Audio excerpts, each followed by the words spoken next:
우리 톨스토이라는 분 아시죠? 전쟁과 평화, 안나 까리니나를 썼던 그분이 인생록에서 이런 말을 해놨어요. 당신에게 가장 중요한 때는 언제인가? 언제라고 그랬어요? 네, 지금이다, 현재다. 당신에게 가장 중요한 사람은 누구인가? 네, 당신이 지금 만나고 있는 사람. 그러니까 저에게 있어서 가장 중요한 분들은 여러분들이고, 여러분들에게서 가장 중요한 사람은 이 시간은 저예요.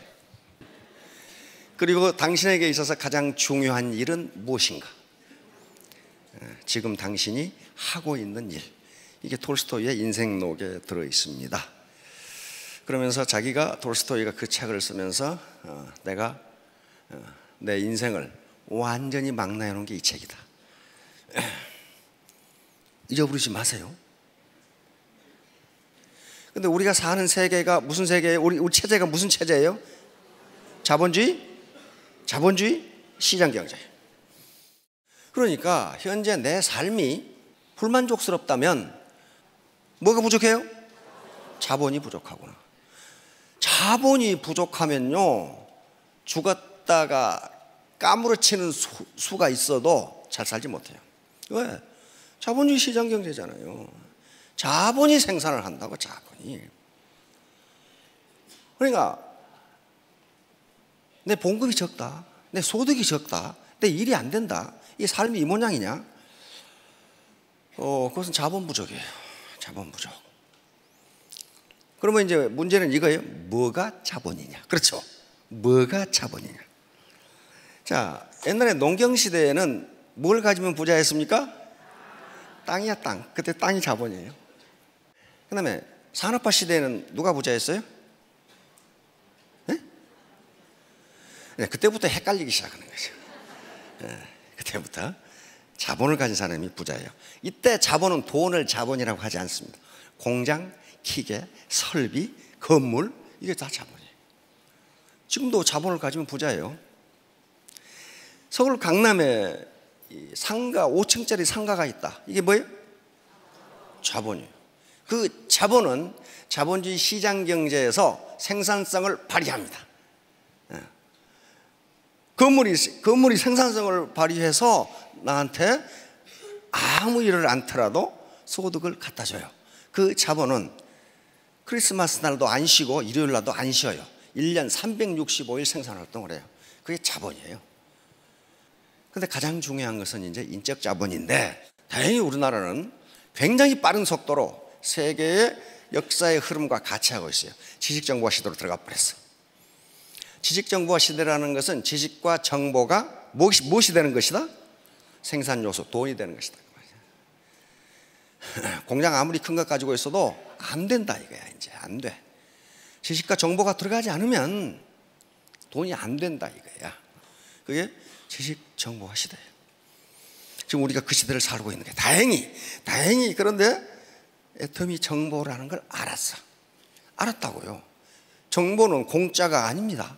절대로 공짜가 아니에요. 근데 이 사회, 다음 사회, 지식 정보화 사회에서 지금 우리는 어떤 사회로 가고 있냐면은 미래학자들이 드림 소사이어티, 꿈의 사회로 가고 있다고 그럽니다. 드림 소사이어티에서 가장 중요한 게 뭐냐면은 이미지예요. 당신의 매력이라고. 매력이 가장 중요한 생산자원이에요. 뭐라고 그랬어요? 매력. 이 양반요, 노벨상 받은 분이에요. 노벨 경제학상을 받았는데 전공은 심리학이에요. 심리학자로서 인간이 의사결정을 어떻게 하는가를 연구해서 노벨상을 받았어요. 자, 섬김 리더십. 이게 이제 매력의 기본이에요. 처음 오신 분이나 또는 얼마 됐더라도 리더십이라는 말이 굉장히 생소할 수가 있어요. 내가 무슨 리더인가? 내가 누구를 끌고 가지? 그런데 모든 인간은 근본적으로 리더입니다. 그리고 애터미 사업자 각각은 전부 리더가 되지 않으면요, 성공 못해요. 지금까지 산업화 시대까지 리더십은 권위주의적 리더십이었어요. 리더가 폴로미, 나를 따르라, 너 그렇게 해, 너 왜 그렇게 하냐, 이렇게 했어요. 근데 그 리더십이 나쁜 게 아니에요. 아니야. 그 시대에 맞아. 그것이 중후장대한 대량 생산 시대에는 컨베이어 시스템으로 일렬 횡대로 씌워놓고 기계적으로 일을 해야 생산성이 높아. 그런데 지금 지식정보화 시대에는 그렇게 일해가지고는 물건이 한 개도 안 팔려. 안 팔려. 개성의 시대가 온 거예요. 개성의 시대가. 이때 가장 필요한 게 섬김 리더십이에요. 서번트 리더십이라고 하는데, 리더가 권위주의적으로 지시하고 명령하고 나를 따르라 하는 것이 아니라 같이 갑시다. 어떻게 할까요? 이거란 말이에요. 그러면 이 섬김 리더십은요, 그러니까 파트너를 어떻게 섬기고 지원하고 후원해 주란 말이에요. 그렇게 한 게 섬김 리더십이에요. 자, 그러면 이 사람이 서번트 리더십이라는 책을 저술한 거야. 그런데 이 사람이 어디서 그 아이디어를 얻었느냐? 요 헤르만 헤세의 소설을 읽고 서번트 리더십이라는 걸 아이디어를 번쩍하고 얻었어요. 여기에 동방으로 여행, 헤르만 헤세 있죠? The Journey to the East, 동방으로 여행에서 여기에 레오라는 인물이 나오는데, 여행 집단 중에, 단체 중에 레오라는 인물이 나오는, 레오는 그 단체 하인이야, 하인. 쑥 동방으로 그 무리가 가는데 어느 날 갑자기 레오가 없어졌어. 없어졌는데 없어진 뒤부터 조직이 아주 엉망진창이야. 일이 되는 일이 없어. 되는 일이 없어. 그때서 그러고 결국 해체됐어. 동방으로 여행을 못하고. 그래서 나중에 그 레오라는 사람이 어떤 사람인가 하고 한 사람이 찾아 나섰어. 몇 년 만에 찾았는데 자기들이 여행을 할 수 있도록 도와준 큰 교단의 리더야. 그 사람이 거기서 하인으로 허드렛 일을 하고 있었다고. 그러니까 그 사람은 겉에 나타나서 나를 따라 안 했지만은 그 전체를 이끌고 가는 리더였다. 그 말이에요. 거기서 아이디어를 얻은 거예요, 이 사람이.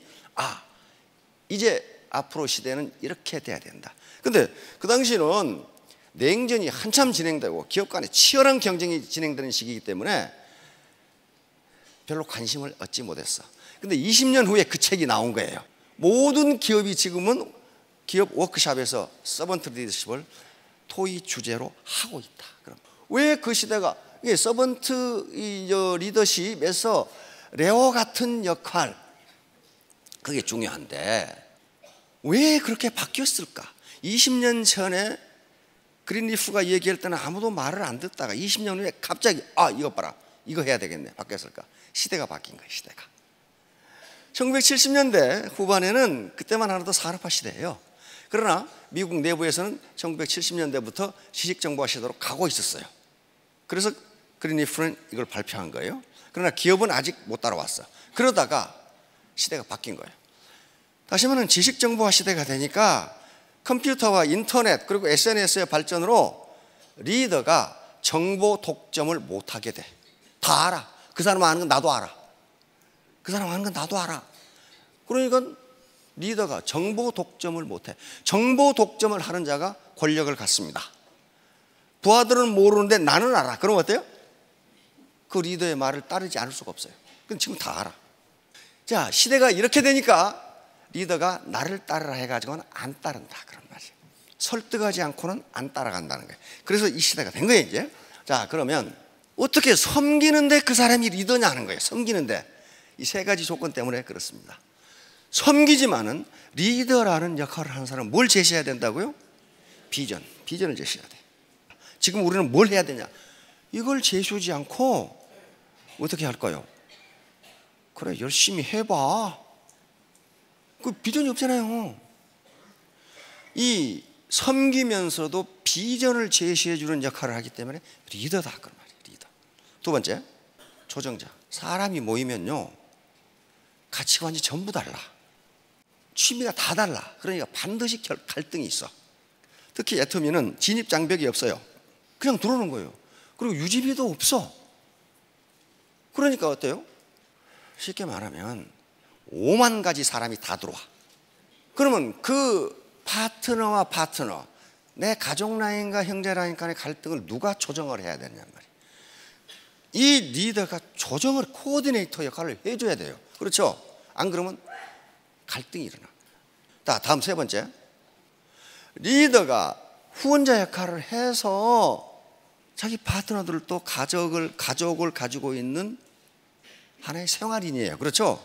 맨날 일만 할 수는 없어. 그러니까 일과 생활이 균형을 이룰 수 있도록 스폰서십을 제공해 줘야 돼. 이런 역할을 하기 때문에 섬기면서도 리더예요. 섬기면서도 리더라고요.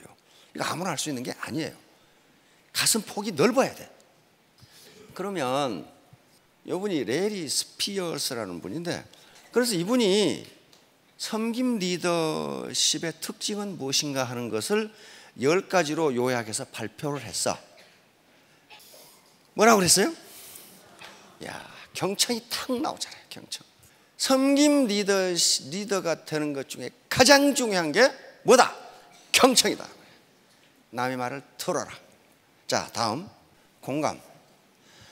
파트너의 어려움, 파트너의 아픔, 이것에 공감을 표시해야 돼요. 공감을 표시하고 그걸 지원해 주려고 노력해야 돼. 파트너가 스폰서님, 제 어머니가 XX암에 걸렸어요. 그러면 보통 인간은 어떻게 해요? 깜짝 놀래가지고, 아니 지금 어디 병원에 계세요? 돈을 많이 못 드리지만 10만 원이라도 치료비 보태주세요 하고 들을 수 있죠. 그런데 마이 동풍이야. 그거하고 나하고 무슨 상관이 있어요? 상관이 있어요. 상관이 있다고요. 그 칸나는 말 한마디가 사람의 마음을 끌어당긴단 말이에요. 끌어당겨. 다음 치유, 힐링. 인간은 어떤 이유로 사기가 떨어진 사람이 있어요. 그렇죠? 사람이 사는데 그거 없겠어요? 사이가 떨어지거나 막 노력하는데 파트너가 늘지 않거나 힘 빠지죠. 이런 경우에 리더의 위치에 있는 사람은 개인적인 문제, 가정적인 문제를 어떻게 하면 치유해서 정상 상태로 돌릴 것인가는 신경을 쓰라는 거예요. 이게 리더예요. 이게 리더라고요. 지가 그러든가 말든가 나하고 무슨 상관이 있어. 그래 버리면 그 리더가 아니라는 거예요. 자, 다음. 이것은 이게 섬김 리더십이지만은 그 사람이 리더인 것은 환경의 변화를 파트너보다 더 신경을 가지고 먼저 알아내야 된다는 거예요. 이 세상이 어디로 흘러갈 것이다. 그러면 나는 이 파트너를 데리고 어떻게 갈 것인가를 먼저 알아야 돼요. 먼저. 그래서 만약에 자기 스폰서가 환경의 변화를 인지하지 못하면 그 라인은 안 커요. 안 커. 설득. 이게 섬김 리더십의 가장 중요한 특징 중에 하나입니다. 권위주의적 리더는 나를 따르라야. 그렇죠? 안 따라오면 끌고 가면 돼. 그러나 섬김 리더십은 그렇게 해서는 리더십 발휘가 안 된다는 거예요. 왜? 마음으로 승복을 안 해. 안 따라가. 그래서 반드시 설득을 통해서 공감을 얻고 그리고 나에게 승복하도록 만들지 않으면 리더십이 발휘 안 된다는 게 섬김 리더십의 특징 중에 하나입니다.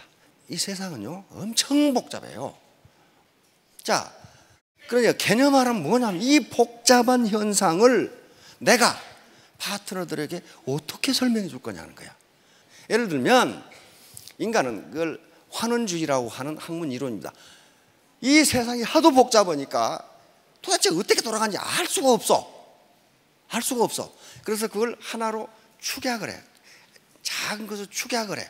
그래가지고 그것을 가지고 설명하면서 이해하기 쉽게. 그런 식으로 리더는 개념화를 해서 설명해 줘야 파트너들이 안다 그런 말이에요. 간단하게 설명할 수 있도록 훈련을 해야 된다. 자, 다음 성견지명. 먼저 알아야 돼. 먼저 현재와 과거의 자료를 분석해서 미래를 예측하는 거예요.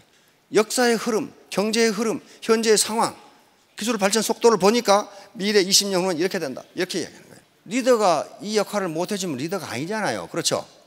아니잖아요. 자, 다음. 리더는 파트너들을 위해 군림하는 사람이 아니고 청직이다. 청직이란 말은 무슨 말인지 아시죠? 스튜어드십이요. 다시 말하면 재산 관리인이다 그런 말이에요. 내가 내 라인이 청직이다. 그러니까 내가 내 라인을 평소에 건전하게 관리하고 있다가 파트너들이 성공하고 사회에 더 큰 이익이 되도록 필요할 때는 언제나 그걸 갖다 쓴다. 그게 청직이에요. 청지기가 그러니까 그 청 안에 들어있는 재산의 주인이 아니라 뭐라는 거예요? 관리인이다. 관리. 이게 서번트 리더십의 핵심이다. 그랬어요. 파트너의 성장을 위한 헌신. 그러니까 이 서번트 리더십도 다단계를 생각하고 만들어 놓은 것 같은 기분이 자꾸 들어. 이거 왜 이 서번트 리더십, 성김 리더십이 우리 애터미가 딱 맞다고 그랬냐면은 우리 사운회가 그게 결정이 돼 있어요. 영혼을 어떻게? 소중히 여기며 생각을 경영한다. 믿음에 굳게 서며 겸손히 섬긴다. 겸손히 섬기는 거예요. 인간으로서의 존엄성은 같다고 인정해 주는 거야. 그러므로 나는, 리더는 이 인간을 성장시켜야 된다. 성장. 어떻게? 정신적으로 성장시켜주고. 여기 나와 있죠. 어떻게?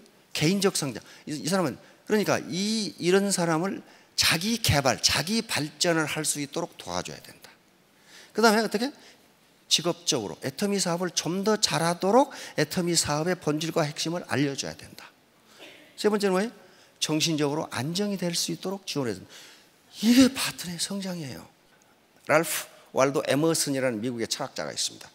현재 미국의 정신을 만들어낸 사람이요. 그 사람이 뭐라고 했냐면 당신이 나를 끌어올리려면 당신이 나보다 높은 곳에 있어야 한다. 높은 곳에 여기서 내가 이렇게 끌어올려 줄 수 있다. 그 말이야. 그 말은 무슨 말이에요? 리더가 파트너들을 성장시키려면 누가 먼저 성장해 있어야 한다? 리더가 먼저. 이게 마지막이 공동체 형성. 무슨 말이냐면요, 옛날에 우리가 살 때는 한 마을에서 지역 공동체를 이루고 살았어요. 거기에 일가 대소가 또 다 모여있는 경우가 있어. 그렇죠? 그럼 어때요? 어느 집에 결혼식이 있다, 초상이 났다 그러면 온 동네가, 어떤 사람은 콩나물 삶아가고 어떤 사람은 뭐 삶아가고 하나의 공동체로 마치 형제지간처럼 그렇게 살았어요. 그렇잖아요. 그런데 도시화가 진행되고 산업화가 진행되면서 이 지역 공동체가 깨져버렸어요. 그러면 그 공동체를 친구로, 내 라인, 내 파트너, 내 센터, 내 팀을 마치 피를 나눈 형제처럼 만드는 그 역할을 누가 해줘야 된다? 리더가 해줘야 된다. 리더가. 그렇게 되면 사업에 성공하고 인생이 그렇게 고달프지가 않아요. 내가 어려웠을 때 누가 달려와요? 친구가 달려오잖아요. 친구가 아닌 놈 안 달려와. 친구가 아닌 놈 언제 달려오느냐? 내가 밥 살 때 달려와. 그러면 내가 어려움에 처했으면 그러면 어디 가버리고 없어. 그래서 그렇게 만들라는 게 공동체를 만들라는 거야. 그래야만 당신의 조직이 발전한다는 거예요. 그렇게 하시겠죠? 그렇게 하시겠죠? 어떻게 되자고요? 따뜻한 사람이 되자. 결론 하나입니다. 따뜻한 사람이 되자. 내가 따뜻하면 파트너들은 따라오게 돼 있어요. 아시겠죠? 예, 3년 후, 5년 후에 모두 월천택 월천남이 되시기 바랍니다. 예, 감사합니다.